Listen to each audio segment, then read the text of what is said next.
Current సరఫరా కంపెనీలో current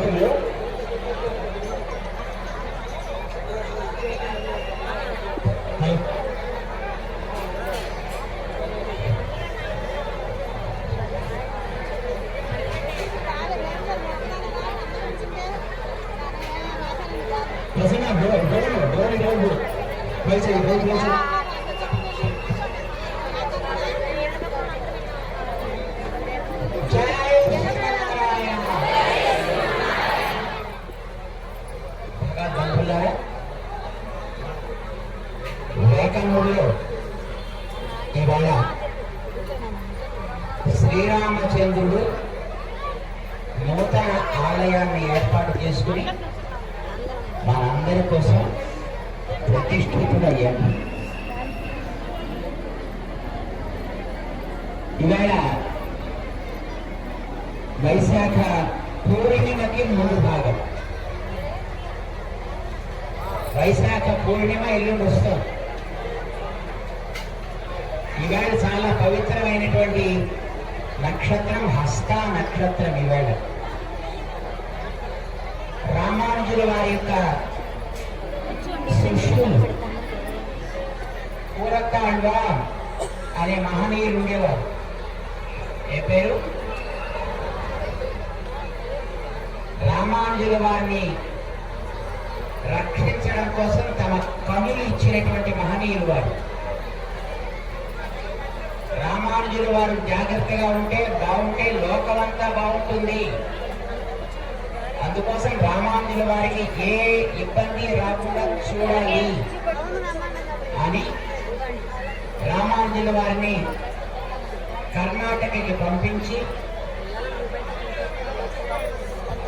తాము ఒక ఇబ్బందికరమైనటువంటి స్థితిలోకి వెళ్ళి నేత్రాలని అర్పించినటువంటి మహనీయుడు పూరీసుడు కూరత్తాళ్వా అని అంటారు. వారి పుట్టినరోజు ఇవాళ. వారి యొక్క నక్షత్రం ఇవాళ హస్త నక్షత్రము అని అంటారు. అలాంటి రోజున మన ఊళ్ళో రాముల వారి యొక్క ప్రతిష్టాపన కార్యక్రమం జరుగుతోంది. ఇది ఎవరి కోసం జరుగుతోంది? మనందరి కోసం. రామచంద్రుడు ఎవరి కోసం? లోకం కోసం. లోకం అంతా బాగుండాలి. మనుషులు ఒక్కళ్ళే కాదు, మనుషులతో పాటు మన బ్రతుకుకి ఆధారమైన జంతువులు, పక్షులు, చెట్లు, నీళ్లు, నేల, నింగి అన్ని బాగుండాలి అని కోరుకున్న మహనీయుడు రామచంద్రుడు. మనం ఎన్నోసార్లు రాముడి కథలు వినుంటాం, రాముడు చరిత్ర చూసి ఉంటాం సినిమాలుగా. రామచంద్రుడు మనుష్యుల కోసం మానవత్వాన్ని నేర్పడానికి వచ్చినటువంటి మహనీయుడు. ఈ ప్రపంచంలో అతి ప్రమాదకరమైనటువంటి జంతువు ఏదో తెలిసినా మీకు? అబ్బా మా వాళ్ళు చెప్పేస్తున్నారు ఇక్కడ సమాధానం. పులులు, సింహాలు కావండి. ఎవరు అతి ప్రమాదకరమైన జంతువు?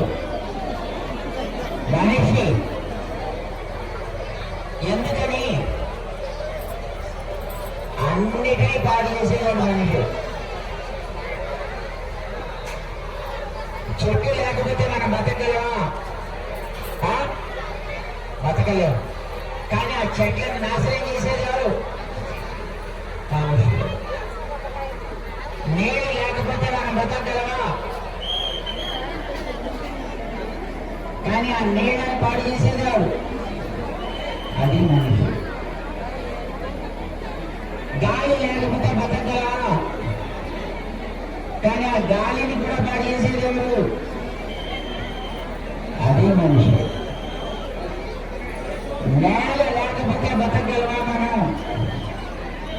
కానీ ఆ నేలలో కూడా రకరకాలుగా మురికిని, ప్లాస్టిక్, రసాయనాలు వేసి నేలని పాడు చేసేది ఎవరు? అది మనిషి. మిగతా జంతువులు ఏవైనా అలాంటి పని చేస్తారా? పశువులు కానీ, పక్షులు కానీ ఇలాంటి వాటిని పాడు చేస్తాయి. చేసే గొప్పతనం ఎవరుతుంది? మనుషులు వాడేవాడు మనమే. చాలా గర్వంగా చెప్పాలి మనమే. అబద్ధాలు ఆడగలిగిన శక్తి పడుతుంది. మిగతా ఏ జంతువైనా, ఏ పక్షైనా, ఏ చెట్టైనా అబద్ధాలు ఆడతాయా? అన్ని రకాల పాటు పనులు చేసేది మనిషి. అందుకే ఆ మనిషికి మంచి మార్గాన్ని చెప్పాలి అని వచ్చిన వాడు రాముడు.